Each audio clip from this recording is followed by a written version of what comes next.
Ренат, этого боя ждала не только вся Республика Татарстан, но и многочисленные татарские диаспоры. Ты это чувствовал по поддержке зала. Ты сейчас можешь повторить, наверное, те слова, которые сказал в октагоне, ведь ты же всех порадовал сегодня. Да, я реально этого долго ждал. Самара для меня не чужой город, так как я уже здесь, по-моему, 4-й раз дерусь. Плюс я в Самарской области служил. У меня тут живет мой брат Рамис Терегулов, мои братья. Поэтому очень важно было мне здесь выступить и выиграть.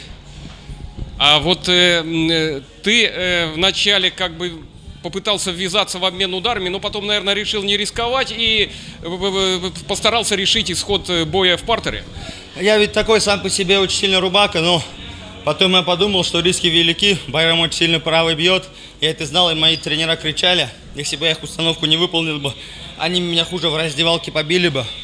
Поэтому я думаю, не хочу получать ни там, ни тут. Сделал свое. Теперь что нужно сделать, чтобы не получить в финале, а вот так же достойно выглядеть, как сейчас? Также упорно тренироваться.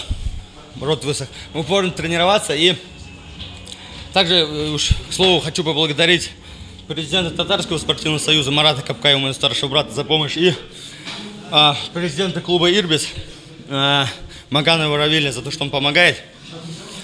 И дай бог, дальше будет помогать, и я хорошо подготовлюсь и заберу этот пояс к себе. Самарская область, безусловно, будет болеть за тебя. Спасибо большое, очень приятно, спасибо.